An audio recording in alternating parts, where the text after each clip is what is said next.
Sinal de aviso: este relato é uma obra de ficção centrada na proteção da infância e na busca por justiça. Condena todas as formas de ataque ao bem-estar de uma criança, não exibe atos perigosos e não fornece quaisquer detalhes operacionais. Conto moral: temas sensíveis. Público advertido. Se eu guardar silêncio, esta criança talvez não tenha a força necessária para chegar ao fim da semana. Estas palavras, pouco mais que um sussurro angustiado, escaparam dos lábios de Mariana, a nova empregada doméstica, enquanto os seus dedos tremiam incontrolavelmente sobre o tecido áspero do seu avental azul. O seu olhar, habitualmente sereno, estava agora fixo num ponto indefinido do vazio, invadido por um pressentimento glacial, uma certeza visceral e aterradora que ela preferia, com todas as suas forças, ignorar. Naquele instante, no meio do silêncio opressivo daquela quinta luxuosa, ela compreendeu finalmente a razão pela qual o filho do milionário Ricardo Leme se definhava dia após dia, como uma flor delicada privada da luz vital do sol, e por que razão Patrícia Diniz, a noiva de aparência irrepreensível, defendia o berço do recém-nascido com uma vigilância que raiava o obsessivo.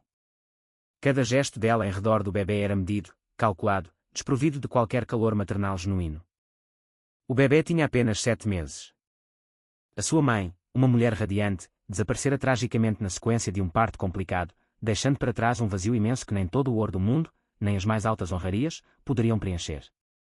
Apenas 2 meses após este drama avassalador, Ricardo, ainda a navegar pelas águas turvas do luto, apresentou Patrícia à alta sociedade, uma mulher de beleza sublime, elegante até à insensatez, que parecia ter saído diretamente de um cartaz de perfume de luxo.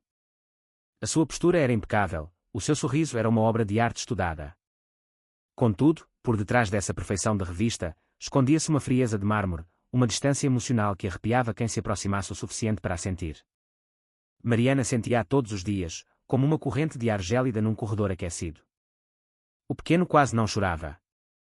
Quando o fazia, era com uma voz frágil como um sopro de inverno, um gemido tênue que mal se ouvia. O seu corpo parecia demasiado leve nos braços, a sua pele demasiado pálida, quase translúcida, e o seu olhar, grande e escuro no rosto pequeno, traía uma fraqueza profunda, uma ausência de vitalidade que partia o coração. Mencionava-se, em conversas apressadas, uma alimentação especial, uma fórmula prescrita por um especialista para a sua saúde delicada, mas a explicação soava oca, uma desculpa conveniente que não convencia a intuição de Mariana. Naquela quinta luxuosa, vasta e silenciosa, onde cada passo ecoava nos corredores longos e vazios, algo cheirava a engano, um perfume de hipocrisia que flutuava no ar, tão pesado e sufocante como os cortinados de veludo que tapavam as janelas, impedindo a luz de entrar plenamente. A suspeita de Mariana, até então um fantasma sem forma no fundo da sua mente, materializou-se numa tarde cinzenta, quando surpreendeu Diogo Martins, o motorista, a sair com passos abafados e furtivos do corredor que levava ao quarto da criança. Na sua mão, segurava um pequeno objeto suspeito, algo que ele tentou esconder rapidamente no bolso quando percebeu a presença dela. Esse simples detalhe, um vislumbre de segundos, fez nascer nela um medo surdo e persistente, o que quer que se estivesse a tramar ali, naquele santuário de riqueza e dor, ultrapassava em muito tudo o que ela poderia alguma vez imaginar. A maldade tinha um rosto e, naquele momento, era o rosto sorridente e falso de Diogo. Antes de mergulharmos de cabeça nesta história, digam-me, de que cidade me estão a ouvir? E, acima de tudo, que horas são aí onde estão? Agarrem-se bem, este relato vai remexer algo dentro de vós. É uma história de silêncio, de coragem de uma mulher comum que, na sua simplicidade, percebeu aquilo que mais ninguém ousava sequer olhar. Mariana pertencia à categoria de pessoas que não se notam, mas cuja presença se sente como uma constante tranquilizadora. Realizava o seu trabalho com uma discrição exemplar, ouvindo na rádio canções suaves, melodias apaziguadoras que contrastavam com a tensão crescente na casa. Os seus gestos, precisos e metódicos ao limpar e arrumar, revelavam uma capacidade de observação quase instintiva, uma atenção aos pormenores que os outros ignoravam.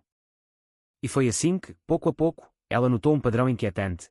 De cada vez que Ricardo Leme partia numa das suas frequentes viagens de negócios, Patrícia Diniz trancava a porta do quarto do bebê à chave. A casa mergulhava então num silêncio ainda mais profundo, um silêncio anormal. Ela alegava, com uma naturalidade ensaiada, que uma enfermeira de confiança passaria mais tarde para cuidar do menino, mas essa enfermeira era uma miragem, uma figura fantasma que nunca chegava. Ninguém entrava, ninguém saía. E a cada regresso, quando o pequeno era finalmente visto ao acordar, o seu estado parecia mais preocupante, aparentava estar exausto, como se não tivesse dormido, sem qualquer apetite, com o olhar velado, perdido num nevoeiro interior que o isolava do mundo. Numa manhã, enquanto substituía o saco do lixo da cozinha, Mariana fez uma descoberta que lhe gelou o sangue nas veias. Entre os restos de comida e embalagens, encontrou vestígios estranhos em alguns acessórios do bebê, deitados fora de forma apressada. Guiada por um instinto de proteção que se sobrepôs ao medo, ela pegou num desses objetos, envolveu-o num pequeno saco de plástico que trazia no bolso do avental e escondeu, sentindo o coração a bater descontroladamente contra as costelas. Nessa mesma noite, a quinta vibrava ao ritmo de uma recepção suntuosa. Os lustres de cristal iluminavam os rostos sorridentes dos convidados, o tilintar dos copos preenchia o ar, as gargalhadas ecoavam pela sala de estar. No entanto, por detrás daquela fachada de festa e opulência, o ar parecia carregado de uma corrupção invisível, como se as próprias paredes da mansão retivessem a respiração, testemunhas silenciosas de um drama que se desenrolava nas sombras. Ricardo Leme, apesar da sua fortuna imensa e da sua influência considerável, não era um homem cruel.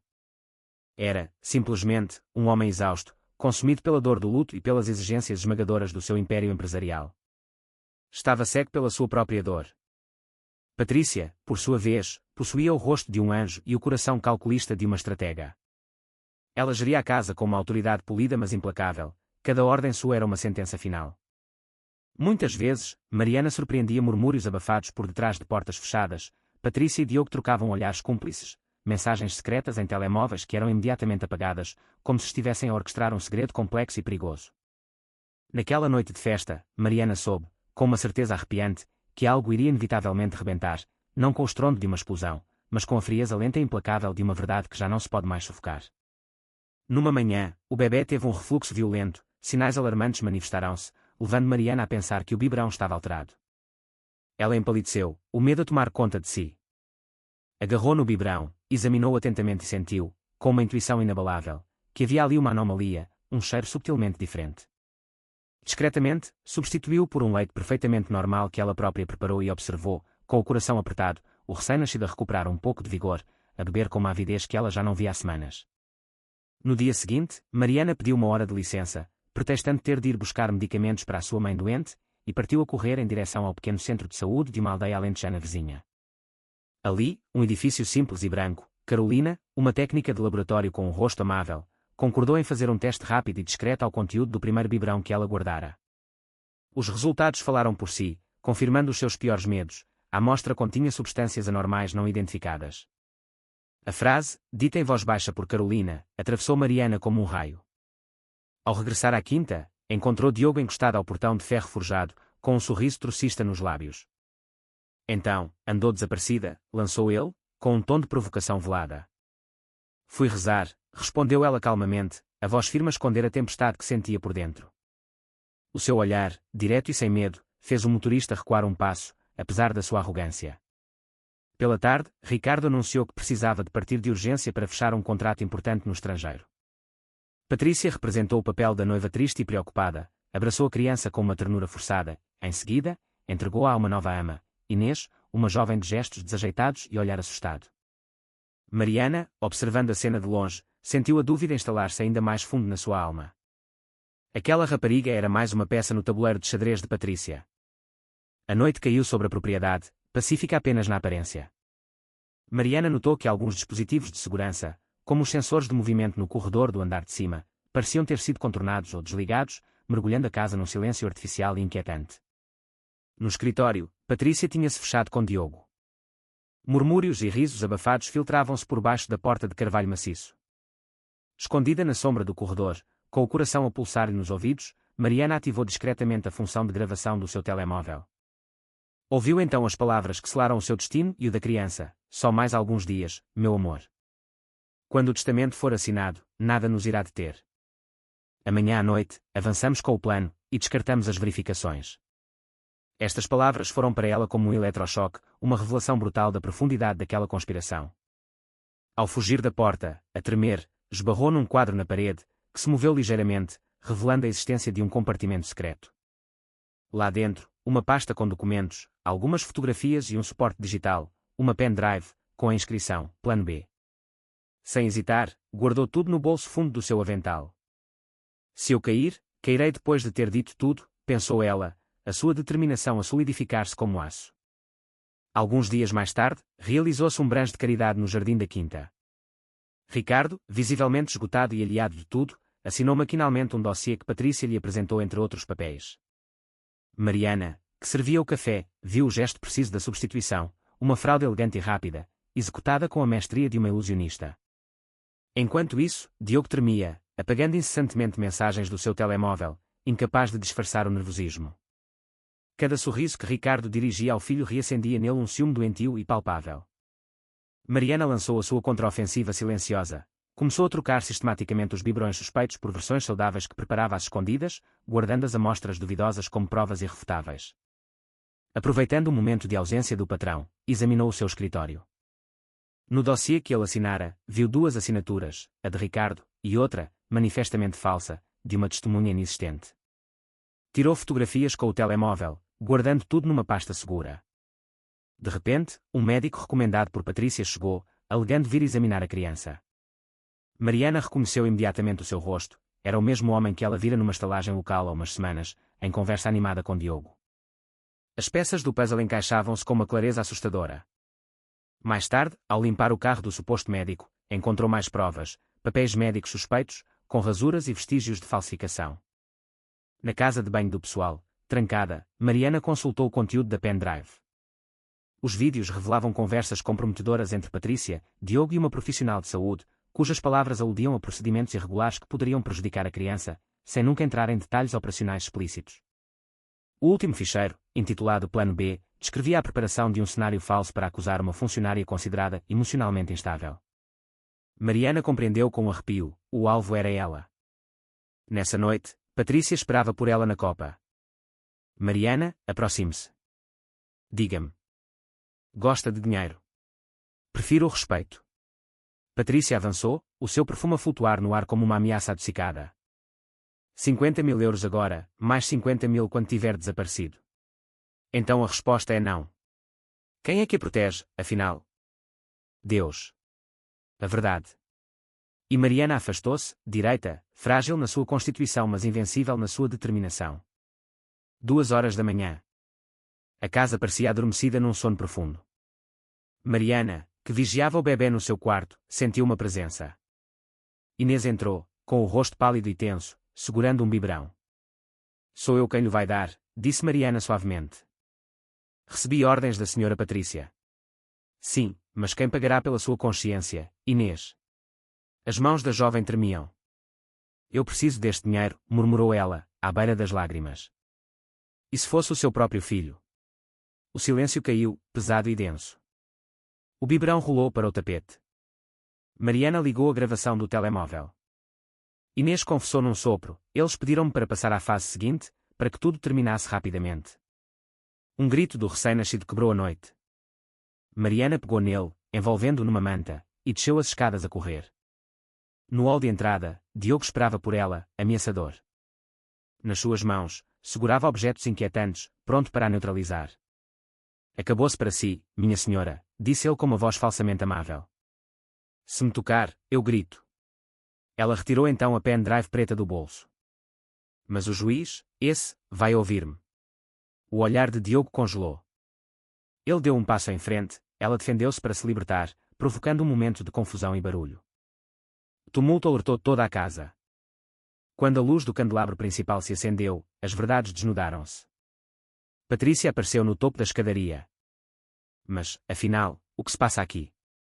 O seu pequeno teatro acabou de cair, minha senhora, disse Mariana, premindo o botão play do telemóvel. As vozes gravadas ecoaram pelo hall silencioso, confissões, valores, planos. Ricardo, abalado, compreendeu finalmente a dimensão da traição. Mariana pousou as provas sobre a mesa do escritório, os biberões suspeitos, as fotografias, as transferências. O testamento que assinou é falso. O médico não é médico. Na esquadra de polícia, a doutora Helena Costa, confrontada com as provas, reconheceu os factos. Os investigadores confirmaram as falsificações e as transferências de dinheiro para contas offshore. Diogo acusou Patrícia de ser a mentora de tudo, e Patrícia apresentou-se como uma vítima, uma noiva dedicada que apenas queria o melhor para a família. Ricardo permaneceu mudo, os olhos fixos no seu filho, finalmente a salvo e a recuperar a cor. Quando o comissário Manuel Pires interrogou Patrícia sobre o testamento, ela respondeu calmamente: foi unicamente para proteger o património do meu enteado. O comissário virou uma página do processo. Isso é estranho, porque neste documento, a criança não herda absolutamente nada. Sob as luzes frias de néon da sala de interrogatório, a máscara de Patrícia começou a fissurar-se. Jorge Pereira, o perito em caligrafia, declarou: assinatura falsa. Documentos falsificados. E os dados da pendrive revelam o nome completo da pessoa que montou os vídeos, Patrícia Diniz. Um silêncio gelado caiu sobre a sala.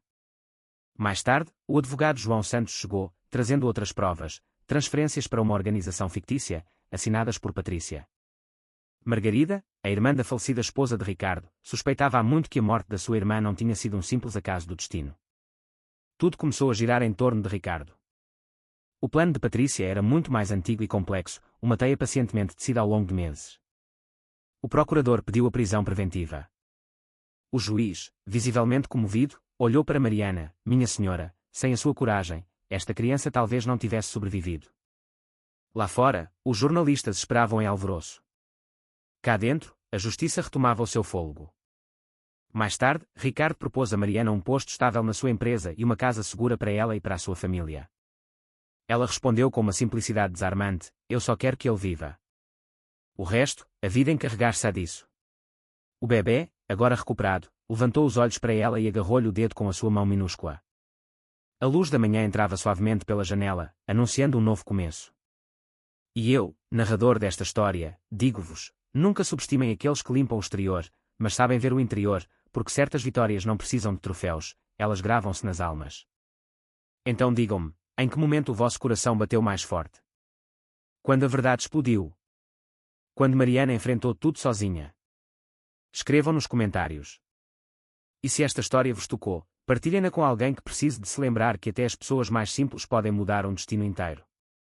Porque, no fundo, aquele ou aquela que limpa o chão é por vezes aquele ou aquela que salva uma vida.